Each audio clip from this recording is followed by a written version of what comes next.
Tišina. Gusta, drevna tišina proteže se nad visoravni poput kamenog pokrova. Vjetar silazi s planina s dugim jaukom, s jadikovkom koja grebe jaruge i provlači se kroz grmlje busike i crnike. Nema glasova. Nema konjskih kopita. Nema metalnog zvuka stražara koji izmjenjuju smjene na kruništu. Samo vjetar. I tišina koju ostavlja za sobom. Tišina koja nije mir, nego iščekivanje. Tišina koja prethodi trenutku u kojem se nešto lomi. S visine, sa škriljevog grebena okrunjenog nekolicinom iskrivljenih topola, vidi se tvrđava. Stoji dolje, na pola puta između neba i zemlje, usađena na stjenoviti izdanak koji okomito pada prema dolini. Njezini zidovi su od kremena i vapna, prljavo smeđi, stapajući se s kamenom visoravni. Tornjevi su četvrtasti, teški, bez elegancije, sagrađeni da izdrže, ne da ostave dojam. A na najvišem od njih visi zelena zastava, mlohava, bez dovoljno vjetra da se rasprostre. Zelena boja islama. Zelena pobijeđenih Omejada, taifa rođenih iz njihova pepela. Civilizacije koja već 300 godina održava ovaj poluotok podijeljen u dva svijeta koji se jedva gledaju bez mržnje. Tvrđava se zove Majrit. Izgovorimo to polako. Ma je rit. Iz arapskog korijena, koji vjerojatno znači majka voda, ili izvor, ili mjesto gdje izvire obilna voda. Jer Majrit je sagrađena na hidrauličkom čudu, na mreži podzemnih galerija zvanih kanati, bunara povezanih tunelima koje su muslimanski inženjeri iskopali pod zemljom kako bi doveli čistu vodu do svake cisterne, svakog vrta, svake fontane. Bez te vode Majrit ne bi postojao. Bez te vode najsjevernija tvrđava Emirata Toleda bila bi samo hrpa zaboravljenog kamenja. Majrit postoji iz vrlo konkretnog razloga. Postoji da nadzire planinske prijevoje, gudure kroz koje bi se kršćanska vojska mogla spustiti sa sjevera na Toledo. Majrit je oko. Kameno i čelično oko usađeno točno ondje gdje islamsko kraljevstvo Al-Andalusa završava i počinje teritorij Pasa sa sjevera. Ruma.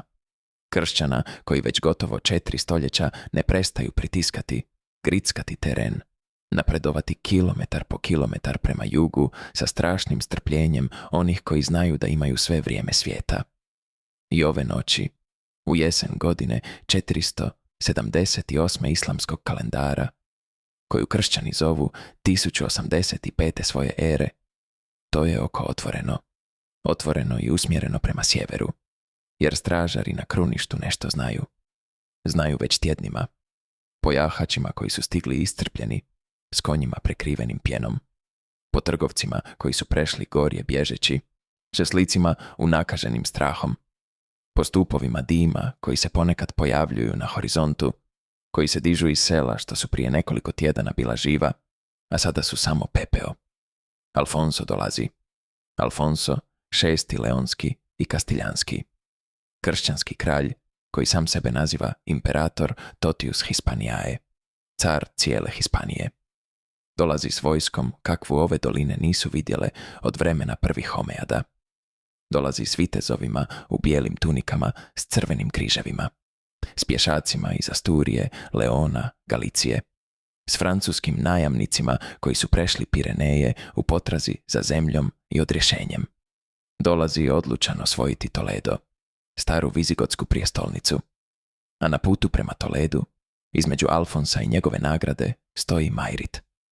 Mala, tvrdoglava, sagrađena na stijeni s neiscrpnim izvorom ispod. Majrit, tvrđava koja se ne čini važnom dok se ne shvati zašto jest. Jer tko kontrolira Majrit, kontrolira prijevoj. Kontrolira putove s sjeverom. Kontrolira desni bok kršćanskog nadiranja. Ovo je priča o tome što se tada dogodilo. Priča o tome kako je arapska tvrđava izgubljena na sjevernim granicama postala, gotovo slučajno, Jedan od najmanjih i najodlučnijih komada velike šahovske ploče koja će zauvijek promijeniti sudbinu Iberskog poluotoka. A ako vas ovakve priče privlače, pretplatite se na kanal. Potpuno je besplatno. Ne košta vas ništa. Ali nama ogromno pomaže u daljnjem iskopavanju tih zaboravljenih epizoda. Jedan klik. Minimalan gest. I moći ćemo nastaviti pripovijedati što se dogodilo u mjestima koja danas izgledaju obično, a koja pod svojom površinom kriju stoljeća rata, vjere i krvi. Da bismo razumjeli što je te noći bilo na kocki, treba se vratiti gotovo 400 godina unatrag, u 711. godinu, kada je berberski general Tarik ibn Zijad prešao tjesnac koji danas nosi njegovo ime s vojskom od 7000 ljudi. U bitki kod Guadalete, pred vizigotskim kraljem Rodrigom, Tarik je učinio ono što nitko nije očekivao. Pobjedio je. U manje od 7 godina muslimanske vojske zauzele su gotovo cijeli poluotok. Toledo je pao. Kordoba je postala novom prijestolnicom. Crkve su se pretvorile u džamije. Al-Andalus je rođen. Tijekom 3 stoljeća Al-Andalus je bio jedna od najprofinjenijih i najprosvjećenijih civilizacija Europe. Kordoba je dosegla 1 milijun stanovnika kada je Pariz imao jedva 20.000. Njezine knjižnice čuvale su 100.000 svezaka. Njezini matematičari uveli su nulu, algebru, trigonometriju. Ulice su imale noćnu rasvjetu, kanalizaciju, javna kupališta. U međuvremenu, na sjeveru, stiješnjeni među asturijskim vrhovima, ostaci vizigotskog plemstva preživjeli su kako su znali. Organizirali su se u mala kraljevstva. Leon, Navarra, Aragon, grofovija Kastilja. Nikada se nisu predali. I počeli su silaziti. Polako, vrlo polako. Selo po selo, dolina po dolina, stoljeće po stoljeće. Taj silazak nazvali su rekonkvistom. Postojala je linija. Ne fiksna linija na karti, nego pojas nenaseljenog, spaljenog teritorija, izgaženog vojskama koje su dolazile i odlazile. Usred te zemlje, zabijene na strateškim prolazima, stajale su tvrđave. Majrit je bila jedna od njih, jedna od najvažnijih na liniji središnjeg sustava, sagrađena oko 865. za emira Muhamada I. Zidine, Al-Kasaba, kule, okovana vrata, cisterne iskopane u živoj stijeni. Oko Al-Kasabe skromno predgrađe s malom džamijom, pečnicom za kruh, radionicama kožara i lončara. Život u Majritu odvijao se u ritmu mujezina i sunca. Prije zore, glas mujezina uzdizao se s minareta pozivajući na prvu molitvu. Allahu akbar, Allahu akbar. Muškarci su ustajali s prostirki, odlazili u džamiju, obavljali abdest, klanjali prema jugu, prema Meki. Zatim su izlazili u radionice, u vrtove, u staje. Žene prekrivene velovima išle su s vrčevima do cisterni. Starci su sjedili u hladu pergola, igrajući šah grubim figurama. Ali Al-Andalus je politički umirao. Veliki kalifat Kordobe raspao se početkom 11. stoljeća u krvavom građanskom ratu, fitni. Iz te katastrofe nastali su Taifski emirati. Sevilla, Badajoz, Valencija, Zaragoza, Granada, Almerija i Toledo, kojim je vladala dinastija Banu di al-Nun. Majrit je ovisila o Toledu. Kad je Toledo bio snažan, Majrit je spokojno spavala. Kad je Toledo slabio, Majrit je osjećala hladnoću u kralježnici. Vladar Toleda u godinama koje su prethodile ovoj noći zvao se Al-Kadir. Mlad, slab, kolebljiv princ. Čovjek kojeg su vlastiti veziri prezirali. Popeo se na prijestolje kroz spletke i doveo Toledo na rub provalije. A u međuvremenu, poput strpljivog lešinara na grani, Alfonso VI promatrao je sa sjevera. Alfonso nije bio svijetli kralj kasnije tradicije. Bio je politički čovjek, tvrd čovjek. U mladosti je proveo dugo izgnanstvo na dvoru Toleda nakon bratoubilačkog rata s bratom Sančom. Ondje je naučio poštovati kulturu Al-Andalusa. Govorio je kastiljski i razumio arapski. Nije mrzio muslimane. Razumio ih je, a to ga je činilo beskrajno opasnijim. Kad je Alfonso vratio svoje prijestolje, počeo je voditi profinjenu partiju. Htio je Parijas, danak. Toledo je plaćao. Sevilla je plaćala. Zaragoza je plaćala. Godinu za godinom konvoji mazgi natovarenih srebrom napuštali su muslimanske gradove prema sjeveru, prazneći riznice Al-Andalusa. Godine 1079. stari Al-Mamun iz Toleda je umro. Njegov unuk Al-Kadir popeo se na prijestolje, a problemi su se počeli gomilati. Usred kaosa Al-Kadir je shvatio da ima samo jednog saveznika na svijetu, Alfonsa VI. Obećao mu je da će mu, ako dođe trenutak, predati Toledo u zamjenu za drugu kraljevinu. Čini se nevjerojatnim. Muslimanski vladar obećava predati staru prijestolnicu Vizigota kršćanskom kralju. Ali tako je stajalo. Trenutak je stigao u proljeće 1085. Al-Kadir je održao riječ. Dana 25. svibnja 1085. Alfonso VI. Ušao je u Toledo. Bez bitke, bez opsade. Drevna vizigotska prijestolnica, izgubljena 711. vraćala se u kršćanske ruke nakon 374 godine. I bila je to najvažnija geopolitička promjena čitave dotadašnje rekonkviste. Ali između Toleda i sjevernih zemalja ostao je teritorij s dvijema utvrdama, Talamanca i Majrit. Kad je Alfonso osvajao Toledo, nije to učinio jednim udarcem koji je obuhvatio cijelo područje. Učinio je to u dugom, postupnom procesu. Vjerojatno je zauzeo Majrit i prije dolaska u Toledo. Izvori su zbunjujući. Neki kažu da je Majrit pao 1083. Drugi 1084. Neki smještaju njezin pad gotovo istovremeno s ulaskom u Toledo. Ali nije važan točan datum. Važno je kako. A to kako bilo je tiho, strateški, neizbježno. Zamislimo Majrit u posljednjim mjesecima prije pada. Ljeto 1084. Sunce pada na visoravan sokomitom tvrdoćom. S kruništa stražari vide ono što prije nisu vidjeli. Stupove prašine na sjeveru. Dimove muslimanskih sela koja su već pala. S vremena na vrijeme skupine izbjeglica. Cijele obitelji pristižu s natovarenim mazgama, s djecom koja se drže za tunike, s mršavim licima. Pričaju strašne priče. Spaljena sela. Muškarci obješeni od drveće. Žene vučene za kosu. Djeca odvojena od majki da budu prodana kao robovi. Unutar zidina život se stezao. Zalihe su stizale sve slabije. Cijene na suku rasle su. Glad je postajala stalna prisutnost. Vojnici garnizona provodili su sve više sati na kruništu, gledajući prema sjeveru, čekajući. Upravitelj tvrđave u tim mjesecima morao je biti iskusan vojnik, vjerojatno Arapin dobra roda. Povijest nije sačuvala njegovo ime. Možemo ga samo zamisliti. Zamisliti ga na najvišoj kuli noću, s vjetrom sjer, koji mu talasa plašt, kako gleda prema sjeveru, prema dalekim vatrama što povremeno bljeskaju na brežuljcima, i kako se pita koliko mu je preostalo.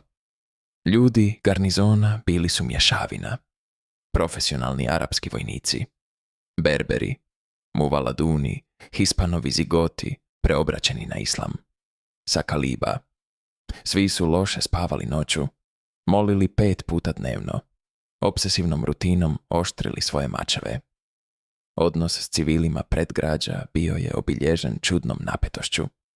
Vojnici su znali da će, kad napad dođe, predgrađe pasti prvo.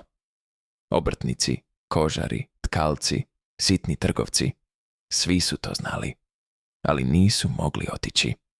Kamo? Majrit je bio njihov dom. Ondje su se rodili njihovi očevi, djedovi. Bio je to jedan od najdubljih paradoksa Al-Andalusa, da je ispod turbana, brada i arapskih molitvi i dalje postojalo isto hispansko stanovništvo koje je ondje živjelo stoljećima. Muvaladuni su bili upravo to, preobraćeni Hispanci, i s arapskim imenima, ali i s genetskim sjećanjem na rimske akvedukte i vizigotske crkve. U međuvremenu, U dolinama sjevera Alfonsova vojska kretala se, ne poput lavine, nego poput inteligentne životinje koja zna vrebati. Alfonso nije bio kralj koji bi se bacao u otvorenu borbu ako je mogao izbjeći. Preferirao je pregovore, preferirao je blokadu, preferirao je, iznad svega, strpljenje. Ono što se vjerojatno dogodilo bilo je ovo. Krajem ljeta 1084. ili u prvim mjesecima 1085. kolone kršćanske vojske počele su se pojavljivati u okolici Majrita.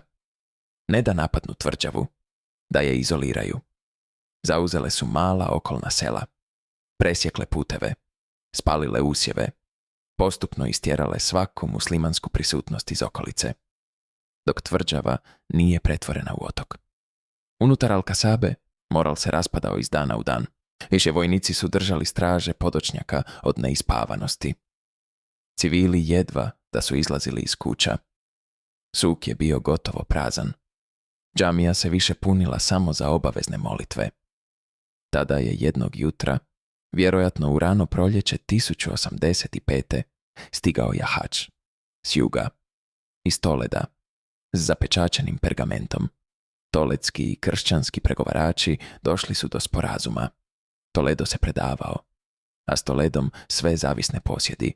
Talamanca, Majrit. Sve što je ostalo od starog emirata prelazilo je u ruke kršćanskog kralja. Zamislimo trenutak u kojem je upravitelj primio taj pergament. U unutrašnjem dvorištu, pod kosim svjetlom jutra. Razmotava pergament drhtavim prstima. Razumije riječ po riječ da naredba nije bila oduprijeti se, ni povući se, ni umrijeti boreći se. Naredba je bila predati se, otvoriti vrata, bez bitke, bez krvi, bez slave, ni sramote. Jednostavno bez borbe. Sutradan je okupio svoje ljude u dvorištu. Pročitao im pergament. Kada je završio, zavladao je tajac. Ne mir, nego poraz. Neki su spustili glave, drugi stisnuli šake. Nitko nije progovorio. Nitko se nije pobunio. Dani prije kršćanskog ulaska morali su biti nadrealni. Obitelji koje su odlučile otići tovarile su mazge. Starci su hodali po svojim dvorištima dodirujući zidove, opraštajući se od svakog kamena. Oni koji su ostajali skrivali su svoja mala blaga, malobrojne zlatne dinare, bakina nakita. Učili napamet najpotrebnije kastiljanske riječi. Kruh, voda, da, ne, mir. Jednog dana stigla je kršćanska vojska. Kolona od nekoliko stotina ljudi. Pješaci u kožnim kacigama. Vitezovi u žičanim oklopima. Redovnici na konjima. Zastava s lavom ili križem. Bubanj koji udara polagan ritam marša. Kolona se uspela putem koji vodi do Alkasabe. Stanovnici predgrađa izašli su gledati. Žene s djecom u naručju. Starci. Muškarci s prekriženim rukama na prsima. Kršćanski vojnici prolazili su između tih redova u tišini. Njihove oči prelazile su preko objelenih zidova drvenih vrata. Na vratima Alkasabe čekao je muslimanski upravitelj. Izvadio je svoj najbolji plašt. Uz njega skupina velikana. Kad je kršćanski kapetan stao pred njih, održana je kratka ceremonija. Upravitelj je izgovorio nekoliko ritualnih riječi. Simbolično je predao ključeve tvrđave. Golemi, kovani od željeza ključevi. Kršćanski kapetan ih je uzeo, pokazao ih svojim ljudima. I u tom točnom trenutku, bez ispaljene strijele, bez prolivene kapi krvi, Majrit je prestala biti muslimanska. Tako je to bilo. Tiho, birokratski, antijepski. Nije bilo juriša u zoru. Nije bilo samoubilačkog heroizma. Nije bilo slika dostojnih katedralne freske. Bio je pergament. Bila je naredba koju su poslušali. Bili su ključevi koji su prešli iz ruke u ruku. A sunce je nastavilo padati na visoravan kao što je padalo tisućama godina. I upravo zato što je bilo tako tiho, pad Majrita imao je u sebi nešto strašno. Nešto što teži više od bilo kakvog spektakularnog poraza. Jer tako je jedan svijet završio, ne stvarajući buku, 350 godina islamske civilizacije na toj stijeni isparilo je u jednom birokratskom popodnevu. Mujezini su prestali pozivati, iako ih nitko nije utišao. Žene, muškarci, djeca našli su se jednog jutra, budeći se, u zemlji koja odjednom nije bila njihova, iako je to bila točno ista zemlja u kojoj su rođeni. Promjene su na početku bile manje nego što bi se moglo misliti. Alfonso VI nije bio fanatičan kralj. Džamija je funkcionirala još neko vrijeme. Muvalladuni koji nisu otišli nastavili su živjeti u svojim kućama. Kanati, podzemno hidrauličko čudo, nastavili su raditi točno onako kako su ih arapski inženjeri ostavili i nastavili bi raditi stoljećima. Ali na drugim razinama promjene su bile duboke. Otvorene su crkve. Džamija Majrita s vremenom se pretvorila u crkvu Santa Maria de la Almudena. Da, Almudena. Almudaina na arapskom znači mala citadela. Bilo je to ime kojim su muslimani nazivali dio tvrđave. A kada su kršćani ušli, prema pobožnoj legendi, pronašli su sliku djevice skrivenu u zidu. Nazvali su tu sliku djevicom od Almudene. Kršćanska zaštitnica glavnog grada Španjolske nosi u svom imenu, a da većina Madriđana to ne zna, arapsku riječ koja znači upravo mjesto koje su kršćani morali osvojiti. Samo ime se mijenjalo. Majrit je postao Maherit u latinskim dokumentima 12. stoljeća. Zatim Madrid. Napokon Madrid. Do 13. stoljeća sadašnje ime bilo je fiksirano. Ali sve je počelo ondje. U ono tiho popodne 1085. Kada je 4 stoljeća kasnije, 1561. godine, kralj Filip II. Neočekivano odlučio Madrid učiniti prijestolnicom najvećeg carstva na svijetu. 7-tisućno selo preobrazilo se u nekoliko desetljeća u imperijalni grad. I u cijelom tom eksplozivnom rastu arapski zidovi bili su zatrpani slojevima novih građevina. Ali i dalje su ondje. Kanati su i dalje ondje. Arapski zid, ono malo što je od njega ostalo, još se može vidjeti ako se zna gdje gledati. U parku emira Mohameda I, blizu katedrale Almudene. Madriđani prolaze ne gledajući, a kamen koji su radnici iz 9. stoljeća stavljali jedan na drugi i dalje je ondje. Ondje je već 1200 godina. Vidio je prolazak Almoravida, Almohada, Trastamara, katoličkih kraljeva, Habsburgovaca, Burbona, Napoleonovske dinastije, republika, diktature, demokracije. I dalje je ondje, nijem, strpljiv, jer to je u biti bio pad Madrida 1085. Tišina. Tišina koja se proteže do nas. Tišina koja je ispod kavanskih razgovora, buke prometa, žamora turista pred kraljevskom palačom. Ispod svega toga nalazi se tišina onog popodneva na stijeni. Tišina ključeva koji prelaze iz ruke u ruku. Tišina posljednjeg mujezina koji se suzdržao od uspinjanja na minaret, jer je znao da je bolje to ne učiniti. Tišina prve kršćanske zore na kruništu. Madrid ne počinje s Habsburgovcima, ne počinje s katoličkim kraljevima. Madrid je počeo tog tihog jesenjeg popodneva 1085. godine. Počeo je pergamentom, željeznim ključevima ili kratkom ceremonijom, riječima prevedenim od nervoznog tumača. Počeo je iznad svega tihom odlukom 1000 anonimnih ljudi, stanovnika predgrađa, vojnika garnizona, muvaladuna koji su ostali, prvih kršćanskih doseljenika. Tihom odlukom svih njih da nastave živjeti zajedno na istoj stijeni, usprkos svemu. Usprkos zastavama koje su se mijenjale. Usprkos bogovima koji su se prepirali. Usprkos povijesti. Jer izvor je i dalje tekao i morala se piti njegova voda. Ta tišina je još uvijek tamo. U podzemnim hodnicima kraljevske palače. U očuvanim dijelovima zida uz Almudenu. U starim fontanama koje se hrane vodom što još uvijek dolazi iz galerija iskopanih prije 1000 godina. U riječi Almudena, koju Madriđani izgovaraju 1000 puta godišnje, ne znajući da govore citadela na arapskom. U drevnoj uspavanki, izgubljenoj u vremenu, koju je anonimna baka pjevala usnulom djetetu prve noći u kojoj Mujezin nije zvao. Tako završava ova priča. Ne trubama, ne povicima, ne spektakularnom krvlju velike bitke. Završava kako je i započela. Tišinom, vjetrom koji silazi s planine, zvijezdama koje izlaze nad visoravni kao što su uvijek izlazile.